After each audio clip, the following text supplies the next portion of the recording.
आदि अनंत महादेव, शिव शंकर, शिव शंभो, हर हर महादेव। हमारे शास्त्रों में भगवान शिव को संहारक का दर्जा मिला हुआ है। हर कोई शिव भक्त इस बात को जानना चाहता है कि आखिर भगवान शंकर का जन्म कैसे हुआ और इनके माता पिता का क्या नाम है। अलग अलग पुराणों में भगवान शिव के जन्म और उनके माता पिता के विषय में कई सारी कथाएं प्रचलित हैं। इसीलिए आज की इस खास वीडियो में हम आपको बताने जा रहे हैं भगवान शिव शंकर के जन्म से जुड़े कुछ खास रहस्य जो शायद आपको ना पता है। तो चलिए दोस्तों, करते हैं शुरू और जानते हैं आखिर क्या है भगवान शिव शंकर के जन्म की गाथा। आखिर कैसे हुआ उनका जन्म और उनके माता पिता आखिर कौन है।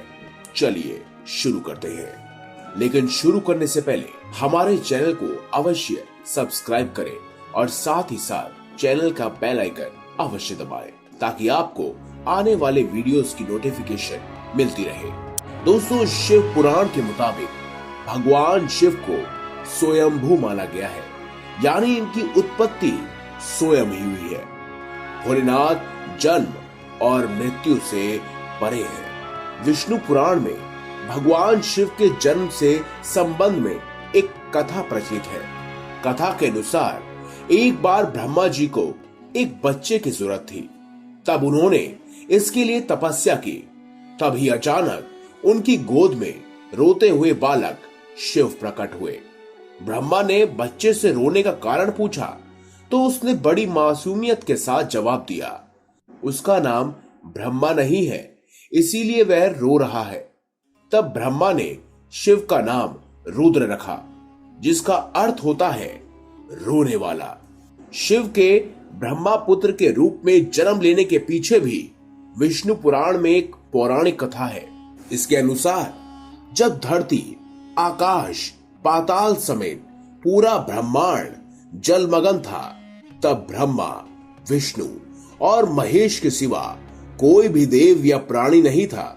तब केवल विष्णु ही जल सतह पर अपने शेष नाग पर लेटे नजर आ रहे थे। तब उनकी नाभि से कमल नाल पर ब्रह्मा जी प्रकट हुए। जब ये दोनों देव सृष्टि के संबंध में बातें कर रहे थे तो शिव जी प्रकट हुए। ब्रह्मा ने उन्हें पहचानने से इनकार कर दिया। तब शिव के रूठ जाने के भय से भगवान विष्णु ने ब्रह्मा को शिव की याद दिलाई। ब्रह्मा को अपनी गलती का एहसास हुआ और शिव से क्षमा मांगते हुए उन्होंने उनसे अपने पुत्र रूप में पैदा होने का आशीर्वाद मांगा। शिव ने ब्रह्मा की प्रार्थना स्वीकार करते हुए उन्हें यह आशीर्वाद दिया। लेकिन दोस्तों, जितना ये आपको साफ साफ नजर आता है या सरल लगता है, उतना सरल है नहीं। ये बहुत ही संगीन है, यानी कि ये मामला बहुत ही उलझा हुआ है कि आखिर शिव के पिता कौन है। ऐसे में एक बार माता पार्वती ने भी शिव से पूछा था कि आखिर आपके पिता कौन है, आपका जन्म कैसे हुआ, और इस पर भगवान शिव ने क्या कहा, चलिए वो भी सुनते हैं। लेकिन इस कहानी को आगे बताने से पहले, इस कथा का उजागर करने से पहले आपको ये भी बता दें कि एक बार नारद जी ने भी ब्रह्मा जी से सवाल किया था कि सृष्टि का निर्माण किसने किया, भगवान विष्णु ने या फिर भगवान शिव ने, और आप तीनों को किसने जन्म दिया, यानी आपके तीनों के पिता माता कौन है। तब ब्रह्मा जी ने नारद जी से त्रिदेवों की जन्म की गाथा का वर्णन करते हुए कहा कि देवी दुर्गा और शिव स्वरूप ब्रह्मा के योग से ब्रह्मा, विष्णु और महेश की उत्पत्ति हुई है, यानी प्रकृति स्वरूप दुर्गा ही माता है और ब्रह्म यानी काल सदाशिव पिता है। और इसी गाथा में एक बार श्री ब्रह्मा जी और श्री विष्णु जी का इस बात पर झगड़ा हो गया कि ब्रह्मा ने कहा कि मैं तेरा पिता हूँ क्योंकि यह सृष्टि मुझसे उत्पन्न हुई है, मैं प्रजापिता हूँ। इस पर विष्णु जी ने कहा कि मैं तेरा पिता हूँ, तू मेरी नाभि कमल से उत्पन्न हुआ है।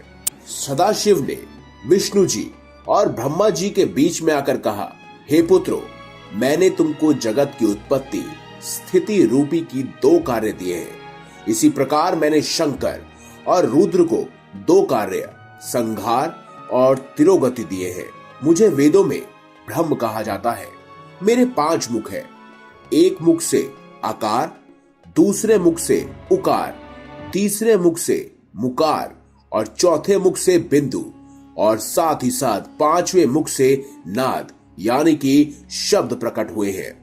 उन्हीं 5 अवयवों से अभिभूत होकर एक अक्षर ओम बना है। यह मेरा मूल मंत्र है, यानी कि शिव, ब्रह्मा और साथ ही साथ विष्णु के पिता हैं ब्रह्म, और इन्हीं ब्रह्म से उत्पन्न हुए हैं भगवान शिव शंकर, रुद्र, विष्णु और ब्रह्मा। दोस्तों, अगली आने वाली वीडियो में हम आपको इनके 10 आयामों के बारे में जिक्र करेंगे। ये भी बताएंगे कि भगवान शिव शंकर, भगवान विष्णु और ब्रह्मा जी आखिर कहाँ रहते हैं, इस ब्रह्मांड में उनकी उत्पत्ति कहाँ से हुई। साथ ही साथ आपको ये भी बताएंगे कि ब्रह्मा जी और विष्णु के बीच में होने वाली लड़ाई के पीछे आखिर क्या कारण था, और आपको ये भी बताएंगे कि क्या भगवान शिव शंकर आने वाले समय में या भगवान विष्णु या ब्रह्मा जी दोबारा इस धरती पर अवतरित होंगे। साथ ही साथ हम आपके कई सवालों का जवाब भी देंगे। इसीलिए आने वाली वीडियोस को देखने के लिए हमारे चैनल को सब्सक्राइब करें, ताकि आपको बहुत सारी अधिक जानकारियां मिल सके जो कि सनातन धर्म यानी हिंदू धर्म से जुड़ा हुआ है। धन्यवाद।